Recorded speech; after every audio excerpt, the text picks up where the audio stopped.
Noël à tous, à tous les copains de papa, joyeux Noël. Bye bye. Joyeux Noël! Oui, alors il y a très peu de chances pour que tu regardes cette vidéo-là le jour de Noël, mais en tout cas, le cœur y est. Oui, alors, jusqu'à l'année dernière, moi, pour fêter Noël, j'allais dans les rues de Paris et j'errais au gré des décorations qui pouvaient être présentées. Mais bon, cette année j'ai été et je trouve que les décorations, elles ont pas vraiment évolué. J'ai pas trouvé ça suffisamment intéressant. Du coup, puisque maintenant on parle mobilité, j'ai décidé d'aborder un tout autre sujet. Rien à voir avec le schmilblick. Oui, parce que la semaine dernière, un abonné intéressé par une MCM5 V2 m'a demandé si, selon moi, il pourrait la prendre pour faire 15 km aller, 15 km retour. La MCM5 V2, pour rappel, elle a 800 Wh de batterie. Et puis ça tombe bien, parce qu'une MCM5 V2, grâce au partenariat que j'ai avec Gotway, j'en ai une sous les pieds. Aujourd'hui, j'ai pour mission d'aller dans une grande surface d'ameublement pour acheter une chaise pour enfants, pour ma petite à moi. Oui, qui devient grande.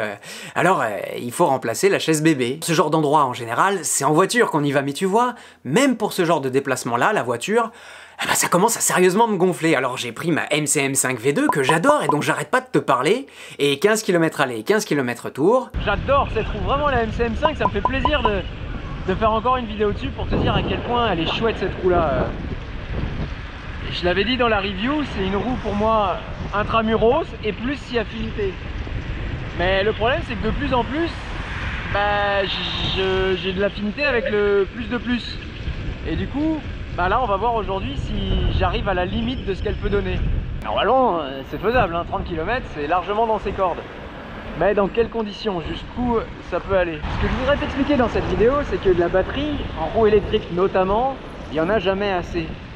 Pourquoi? Parce que à cause de ce phénomène de limitation en voltage. Tu vois ce que je veux dire? On peut pas. Il faudrait que je trouve un exemple parce que sinon je vais tourner autour du pot sans que tu comprennes ce que je veux dire. Ah la vache! C'est comme si. Ah la vache, c'est difficile hein! Ah, comment je pourrais trouver un bon exemple pour t'expliquer ce phénomène? Le phénomène que je veux expliquer c'est... Ah là là là là là là. Bon, j'ai le trajet pour trouver l'inspiration. Imagine quand t'es en bagnole là-dedans. Oh là là, moi c'est pour ça que j'en peux plus de la voiture, vraiment. Il n'y a plus une situation en voiture où c'est pas compliqué. Tu la prends, tu sors de chez toi, tu sais que tu vas galérer. Tu dis joyeux Noël. Non. Bon, c'est quand même magnifique la roue électrique parce que... ça y est, je suis arrivé. Moi je m'attendais à rouler pour... au moins... c'est là, voilà. Tu vois, ça raccourcit les distances, tu vois, la roue électrique. C'est vraiment quelque chose. Ah, je peux pas t'expliquer. Tu le sais déjà, si t'en as déjà une, si t'en as pas encore, tu le découvriras, mais... Et voilà. Hop là. Ah, maintenant il y a les escaliers. Voilà, en moins de temps qu'il en faut pour le dire, j'ai ma chaise sur le dos. Tu vois, je me demande si à l'arrivée c'était pas presque plus rapide qu'en voiture, si tant est que ça ait roulé en voiture. Mais en voiture, il y a toujours cet inconnu là qu'il faut gérer. Hop. Et puis là, l'avantage, c'est que d'habitude quand tu vas chez Ikea, tu vas pour un objet A et puis tu ressors avec le B, le C, le D, tant que ça rentre dans la voiture, tu prends. Là, tu peux pas. Tu vas droit à l'essentiel. Cela dit, j'ai quand même été chez Decathlon pour m'acheter une paire de gants. Alors pour faire court et pour l'information, avec la MCM5 V2, les 15 km aller, 15 km retour, c'est les doigts dans le nez. Mais du coup, chemin faisant, je me suis dit que c'était pas vraiment de l'autonomie réelle de la MCM5 V2 dont je voulais te parler, mais plus de l'autonomie disponible dans une roue, de la batterie disponible qu'on aurait dans notre roue. Et oui, parce que ça, c'est un petit peu plus compliqué et c'est à nuancer. Dire qu'on peut faire 50 km avec une roue, ça finalement, ça engage pas grand monde. Mais par contre, je reprends. Nous, jusque-là, on a toujours roulé avec des moteurs thermiques. Ok. Alors, on va à la pompe, on remplit le réservoir avec de l'essence, et puis on roule aussi vite qu'on veut, on accélère aussi fort qu'on veut, jusqu'à ce que notre essence soit épuisée. Mais en électrique, et avec une roue électrique qui plus est, c'est complètement différent. Et oui, parce que tu te souviens, dans notre vidéo sur la batterie, on en parlait. C'est un flux entre la batterie et le moteur. La batterie nous envoie des volts dans le moteur pour qu'il puisse rouler. D'accord? Alors la batterie, elle est là avec son maximum de voltage. 84 pour la MCM5 V2. Mais si j'accélère, ça va diminuer. Parce que de l'autre côté, il y a le moteur qui est en train de tirer. Et plus je vais accélérer, plus ça va tirer fort. Tu comprends? Alors si je suis à 100%, c'est pas très grave, parce qu'on va passer de 100 à 80. D'accord? Mais si je suis à 30, on peut passer de 30 à 9. Et à 9%, sur une roue électrique, ça commence à devenir critique. Est-ce que tu vois où je veux en venir? Les constructeurs, ils ont fait en sorte que on ne puisse pas tirer trop dans le moteur pour pas qu'il y ait de coupure, justement. Du coup, quand on roule avec une batterie à 100% ou quand on roule avec une batterie à 30%, on va rouler complètement différemment. Voilà. Tu sais, l'exemple que j'aurais envie de te donner, c'est comme avec la température. Il y a la température réelle et la température ressentie. Alors il fait 10 degrés, mais s'il y a du vent, on va sentir qu'il en fait 10 de moins. Alors là, à l'arrêt, on a 80% de batterie, mais en roulant, on va en avoir 10 ou 15 de moins. Alors là, tu vois, je roule pas, je suis à 31%. Et là, j'accélère. Et tu vois, tout de suite, ça passe à 23, 24. Mais ça, c'est parce que le voltage diminue. Est-ce que c'est clair? Mais tu vois, comme on passe de 30% à 17, et que je vais repasser à 30% quand je serai à l'arrêt, tiens, voilà les bips. Voilà, et là, tu vois, je m'arrête et je retrouve ma batterie initiale. Hop. Et là, je redémarre. Et hop, je suis à 10%, tu vois, 9. C'est pour ça que je le répète encore une fois, ce qui est important, c'est le voltage. Et je sais qu'avec cette roue-là, je peux descendre à 66 volts à peu près. C'est ça vraiment, quand je te dis qu'il faut connaître sa roue, c'est ça dont je veux parler. Alors aujourd'hui, je te fais une vidéo comme ça, juste pour aborder le sujet, mais parce que j'ai l'impression que c'est un peu important et que tout le monde comprend pas bien, parce que justement, notre cerveau à nous, pendant des années et des années, il a été habitué au thermique, comme je te disais. Où on se pose pas ces questions-là. On remplit le réservoir, on roule comme à notre habitude, et puis quand il n'y en a plus, on retourne à la pompe pour le réalimenter. Là, tu l'auras compris, c'est pas du tout pareil. Oui, c'est très conceptuel comme idée, mais l'électricité, j'ai l'impression que c'est très conceptuel comme idée. Alors faut faire des parallèles.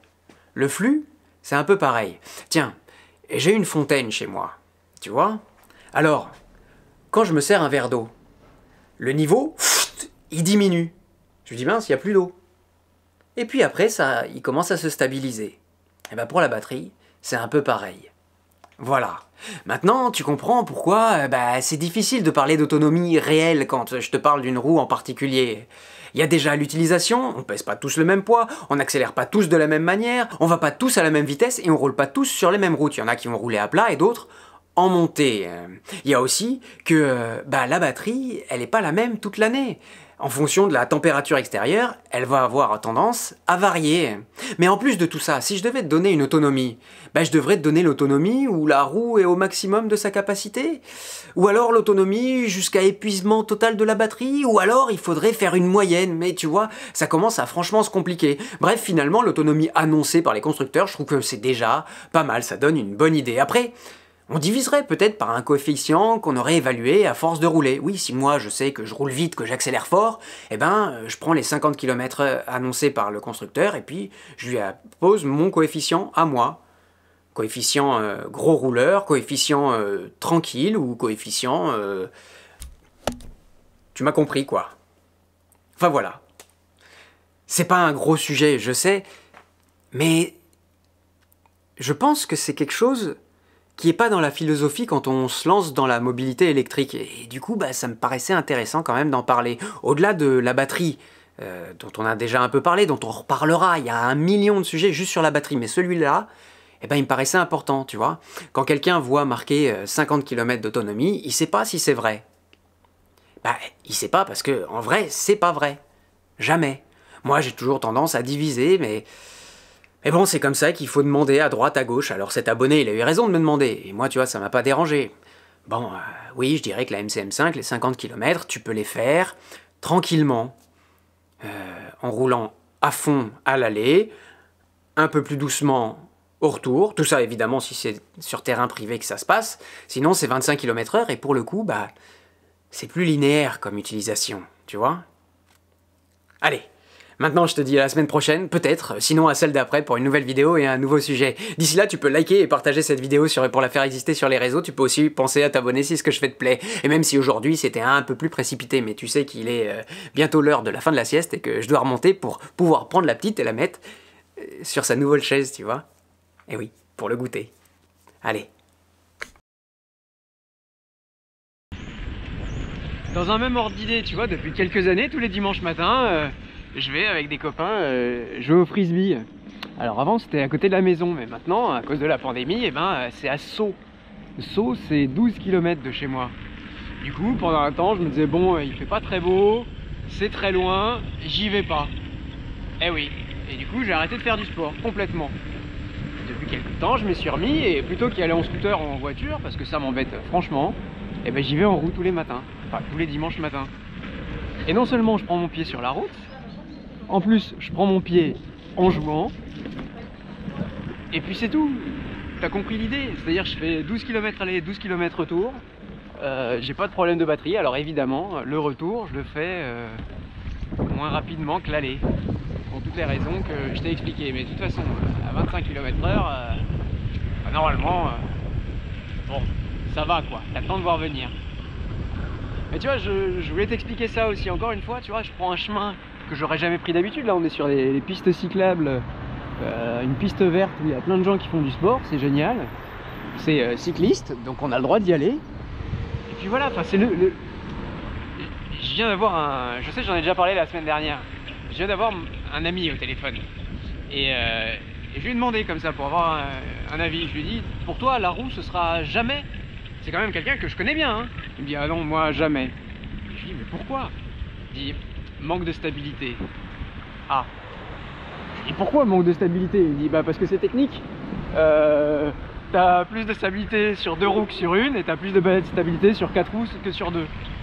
Ok, n'empêche que mon point, c'est que eh ben, je me sens beaucoup plus stable sur une seule roue que sur les 2 de mon scooter ou sur les 2 du vélo que j'ai essayé la semaine dernière. Et je commence à avoir, tu me connais, enfin si tu me connais un petit peu, tu sais que je peux pas me poser des questions sans aller chercher les réponses. Et du coup, ça me travaille, ça me travaille.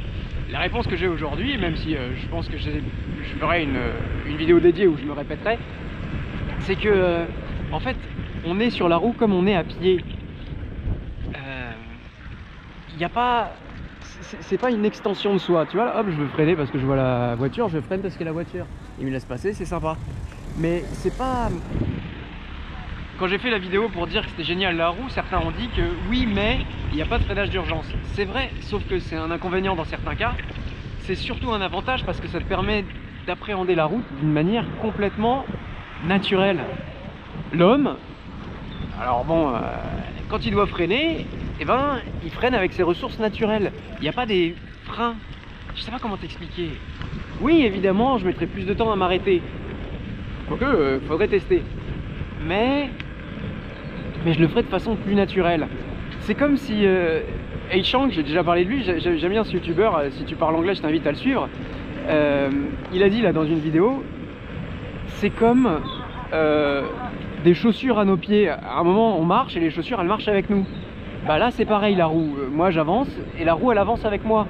C'est pas la roue qui avance et moi qui subis le mouvement, c'est moi qui avance et la roue elle est avec moi. C'est un peu conceptuel et je sais que ce que je dis là, les gens qui font déjà de la roue, ils le comprennent tout à fait, et ceux qui en font pas, bah ils veulent pas l'entendre, alors c'est compliqué, tu vois. Mais 3 minutes 42 de post-scriptum, je crois que ça suffit. Voilà. Mais on reparlera de ce sujet-là, parce que vraiment, je trouve ça vraiment dommage pour tous ces gens qui passent à côté de ce plaisir-là, juste par une appréhension qui est au final pas justifiée. Il y a combien de gens, oui c'est vrai que ça peut couper la roue, mais il y a combien de gens qui ont coupé? Thomas il a fait le tour du monde. Combien t'as fait Thomas? Plusieurs milliers de kilomètres. Est-ce qu'il a coupé une fois? Non, moi depuis que je fais de la roue, ça fait 3 ans et demi, 3, je sais plus combien. Et ben j'ai jamais eu l'ombre d'un souci quoi. L'ombre d'un souci. J'aimerais bien savoir sous les pieds de qui la roue a coupé quand ils étaient, enfin s'ils la connaissaient bien, tu vois ce que je t'ai expliqué, c'est-à-dire ils savaient qu'ils étaient à 40% de batterie et ils ont quand même accéléré, ou tu vois, normalement une roue, ça coupe pas comme ça de nulle part. 5 minutes de post-scriptum, c'est peut-être aussi long que la vidéo qui est avant. Bah désolé, mais c'est important pour moi de le préciser parce que moi je m'en moque hein, qu'il y ait 2000 personnes ou... Alors ça fera peut-être plus d'abonnés mais on n'en est pas là. Mais vraiment tous ces gens là que je vois dans le trafic tous les jours, je me dis mais pourquoi? Enfin, je veux dire, on va s'entasser là, on se plaint parce que les stations de ski elles sont fermées. Et là tous les matins tu peux avoir tes skis au pied quoi. Et tu t'éclates, c'est le kiff absolu quoi, même après 3 ans d'utilisation acharnée. Merci madame. Voilà, c'est pour ça que je m'acharne sur la roue, mais sur ce sujet des premiers pas, de ce blocage qu'il faut arriver à... Après, je pense qu'il y en a qui sont contents qu'on soit une niche et qu'on reste comme ça. Ça, c'est vrai. Oui, comme ça, on continue à se dire bonjour. Alors, je sens que c'est de plus en plus forcé les bonjours, alors c'est un peu dommage. Alors là, c'est un passage, à chaque fois je me plante. Oui, j'ai gagné.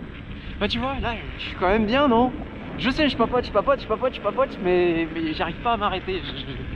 Ça sert à rien parce que je parle à des gens déjà acquis à la cause.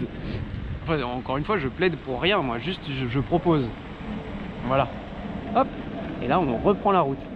Ça dit, il faut faire attention, là, tu vois, c'est mouillé, il y a des feuilles. Mais je fais gaffe, mais je serais à vélo, ce serait exactement la même attention que je prêterais à la route, quoi. Je porterais à la route. Allez, cette fois, c'est le moment de te laisser. Tu vois, c'est drôle parce que je te fais un post-scriptum pour parler de la fluidité de la roue, du plaisir de la roue et pour te dire que je vais au frisbee. Mais le frisbee pour moi c'est la même sensation. C'est tout en glisse, tout en fluidité, en légèreté. Il y a un truc comme ça. Ça m'étonne pas finalement que les deux soient liés, en moi en tout cas. Oui, parce que certains s'en souviendront, le jour où j'ai commencé le frisbee, j'ai plus jamais pu m'arrêter. Et puis si jamais, au même titre que la roue, si jamais tu parles de frisbee à des gens qui connaissent pas, on dit du frisbee? Ah oui, mais tu fais ça sur la plage quoi, je veux dire c'est pas un sport. Eh ben si, au même titre que la roue est un moyen de locomotion, un vrai moyen de se déplacer, et ben le frisbee est un vrai sport avec un vrai moyen de se dépenser. Et tu vois quand j'en parle, de la roue ou du frisbee, ben, j'ai le sourire qui me vient aux lèvres naturellement. Parce que c'est le pied, je sais pas comment t'expliquer. Voilà.